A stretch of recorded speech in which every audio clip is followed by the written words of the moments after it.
Now for the news in detail. In Afghanistan, 22 government soldiers have been killed in a Taliban attack in the eastern Laghman province. Provincial officials said dozens of vehicles of security forces were damaged in the attack. In a statement, the Afghan Defense Ministry said the attack was pushed back by Afghan forces in Alishing district of the province. Claiming responsibility, the Taliban said 24 soldiers were killed and 30 others were wounded in the ambush on a security checkpoint. Spokesperson Zabiullah Mujahid said 13 armored personnel carriers were destroyed in the attack. Meanwhile, the Taliban said they have released 17 more government prisoners in Badghis province. The group said each prisoner was given clothes and travel compensation. Afghanistan's intelligence agency National Directorate of Security has alleged that the Taliban still maintain close ties with terrorist groups. The agency head, Ahmad Zia Sarraj, said this relationship violates the Doha deal. During a briefing, Sarraj claimed the Taliban leadership is still thinking of a comeback to power through military means.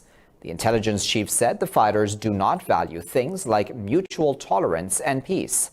Meanwhile, the Afghan Minister of Interior, Masood Andarabi, said the Taliban will not be able to win on the battlefield. 19 Iranian Navy officers have been killed and 15 others wounded in a friendly fire incident during a live fire exercise in the Gulf of Oman.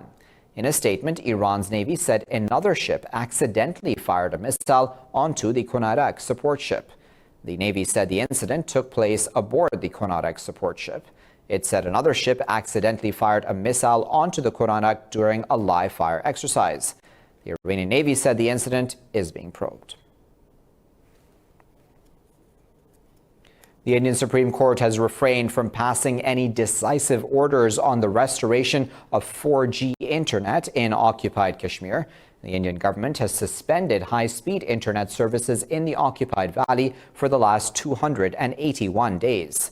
The top court directed Delhi to constitute a special committee to examine the contentions raised by petitioners. In its verdict, the three-member bench said the court has to ensure national security and human rights are balanced.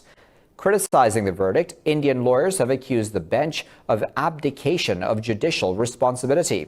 They said the verdict says the executive will decide whether the executive violated fundamental rights. In the U.S., that country has recorded its lowest number of coronavirus deaths in a day since March, with 776 fatalities. The total number of deaths in the U.S. has now reached nearly 80,000. The global COVID-19 death count has crossed 282,000, with over 4.1 million infections. More on that now in this report. In the U.S., New York State is investigating 85 cases of children with an inflammatory disease linked to COVID-19. Governor Andrew Cuomo also announced new rules for senior care facilities in the state after reports that 1/3 of all U.S. coronavirus deaths are nursing homes, residents or workers. He said all nursing homes in New York will be required to test staff twice a week for the virus. If a nursing home cannot provide care for a person and provide the appropriate level of care for any reason, they must transfer the person out of the facility.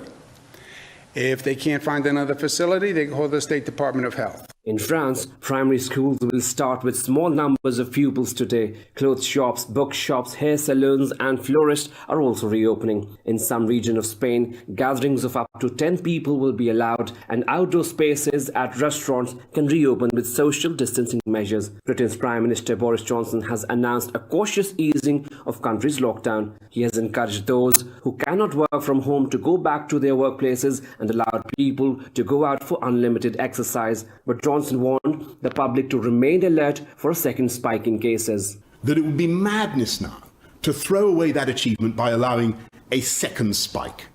We must stay alert. We must continue to control the virus and save lives.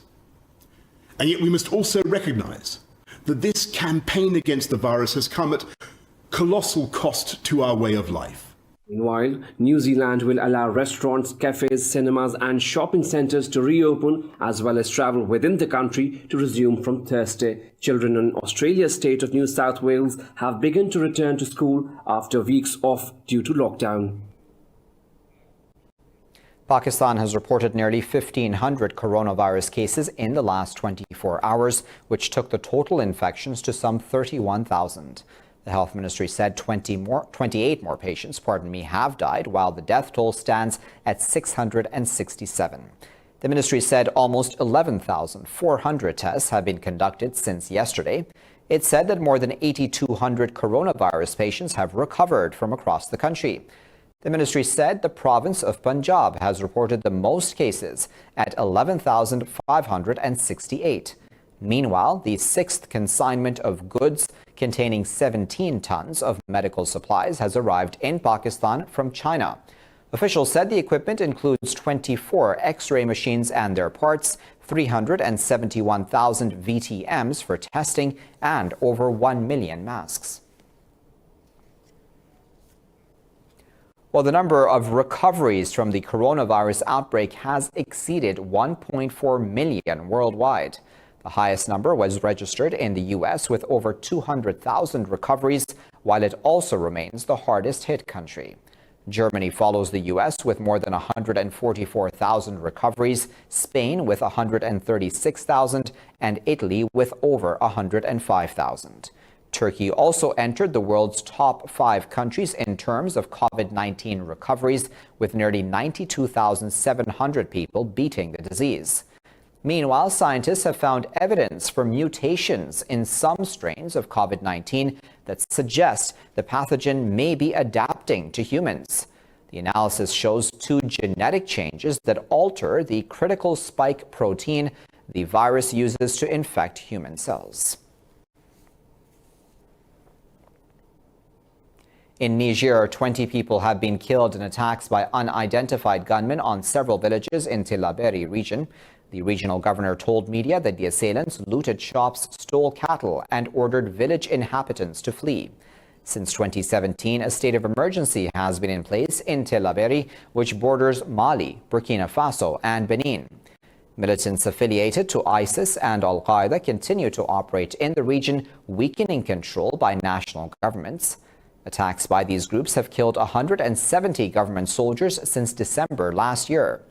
Last week, UN Secretary General Antonio Guterres warned that militant groups in the Sahel were exploiting the coronavirus pandemic in order to step up attacks. Well, in Mali, 3 UN peacekeepers have been killed and 4 others wounded after their convoy was hit by a roadside bomb.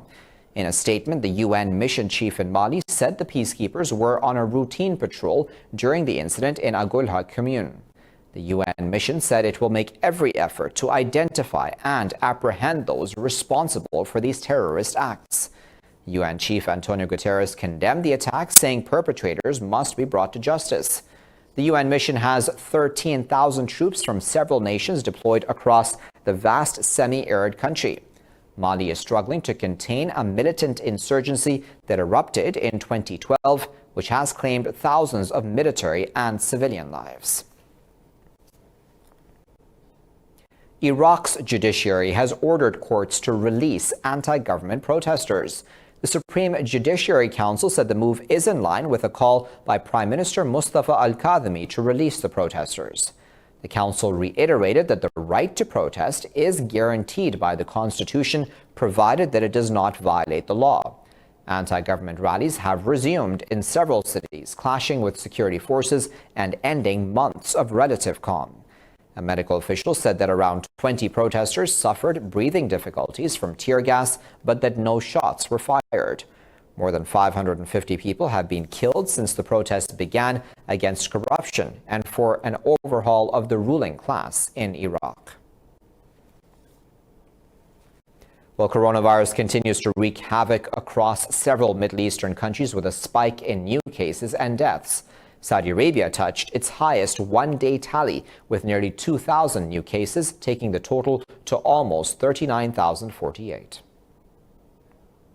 The Health Ministry of Qatar reported over 1,000 new cases of the coronavirus, bringing the total to above 22,000. Kuwait also touched its highest toll, with more than 1,000 new cases in the last 24 hours. The new infections increased the total number of cases to nearly 9,000.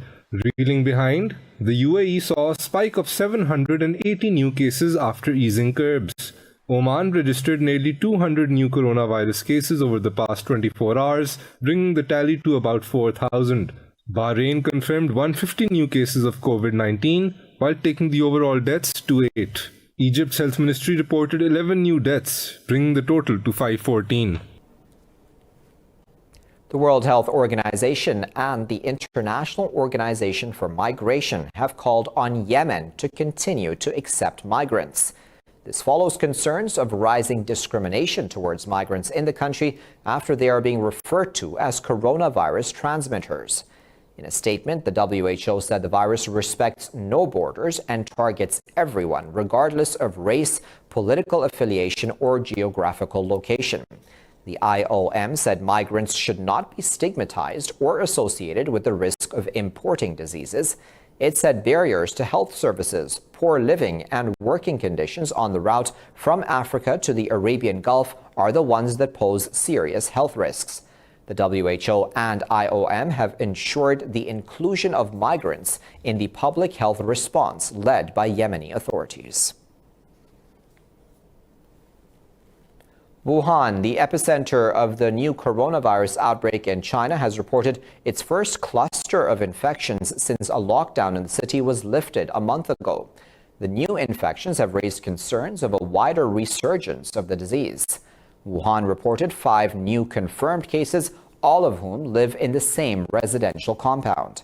In a statement, the health authority said the task of epidemic prevention and control in the city is still very heavy, and they will resolutely contain the risk of a rebound. It said hundreds of asymptomatic cases in Wuhan are currently being monitored. I'll be back after this break with plenty more news. Stay tuned.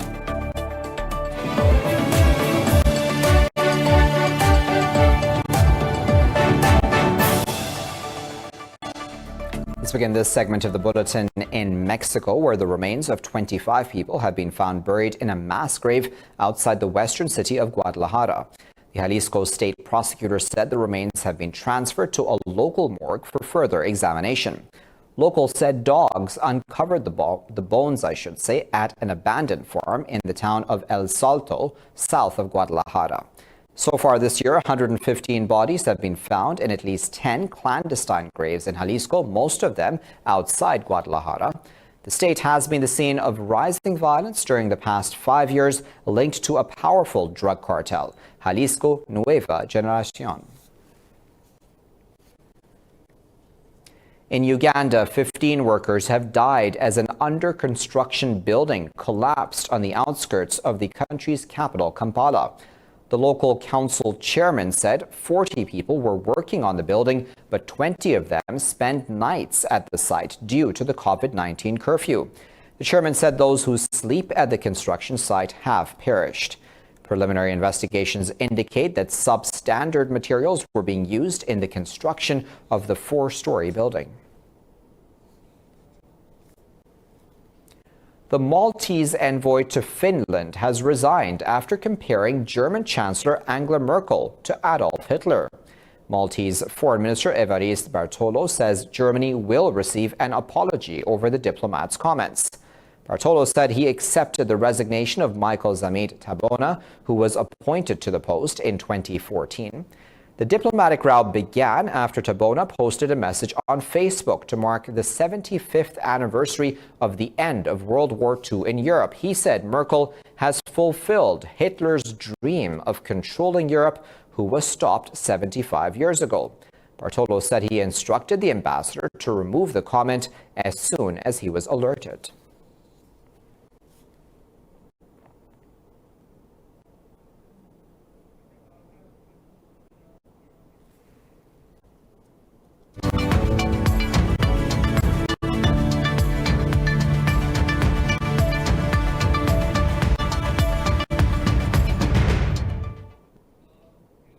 Saudi Arabia says it will triple its value-added tax and halt monthly handout payments to citizens in new austerity measures.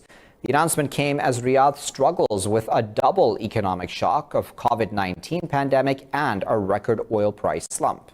Finance Minister Mohammed Al-Jaddan said the cost of the living allowance will be halted from June, while the VAT will be raised from 5% to 15% from July 1st.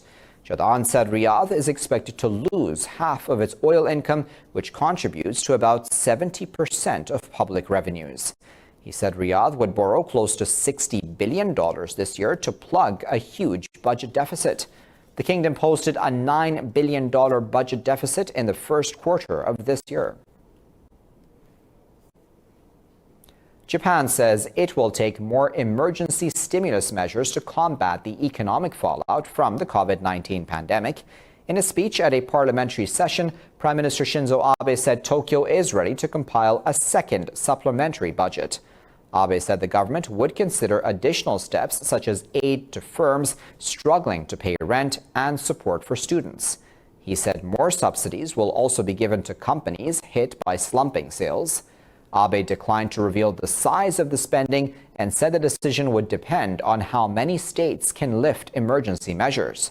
The opposition has said the government should deploy a fresh spending budget of $936 billion funded by a 100-year coronavirus bond. Japan compiled a record of over $1 trillion economic stimulus package in April, focused on cash payouts to households and loans to small businesses. Colombia's national airline Avianca has filed for bankruptcy protection in a U.S. court. The passenger operations of Latin America's second largest airline have been grounded since March because of the coronavirus outbreak. In a statement, the firm said it filed for Chapter 11 bankruptcy protection in a court in New York. The process postpones a U.S. company's obligations to its creditors, giving it time to reorganize its debts or sell parts of the business. Chief Executive Anko van der Werf said the pandemic has cut more than 80% of its income, and it is struggling with high fixed costs. Avianca is facing the most unprecedented event in its 100-year history, given the effects of COVID-19 pandemic. Global passenger traffic is coming in at under more than 90%, and it is predicted that the global aero traffic sector will see a revenue fall about $314 billion, according to the IATA. Well, if Avianca fails to come out of bankruptcy, this would make it the first major airline to go under amid the pandemic. European stock markets are trading mixed over hopes on the revival of economic activity as most regional governments are planning to lift lockdowns. CAC 40 in Paris is trading fractionally lower. London's FTSE 100 has gained a fraction, while Frankfurt's DAX is trading marginally higher. In Asia, Hong Kong's Hang Seng led the gains, closing over 1.5% higher. The Nikkei 225 gained over 1%, while the Shanghai Composite edged lower. Meanwhile, the international benchmark Brent crude oil price has lost nearly 2%.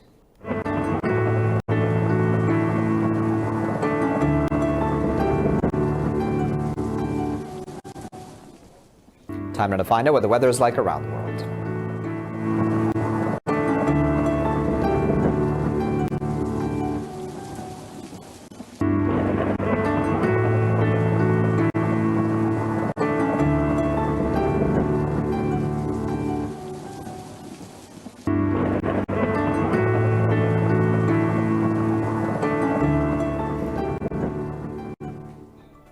Well, for the latest updates on these and other stories, you can always follow us on our social media at Indus.News.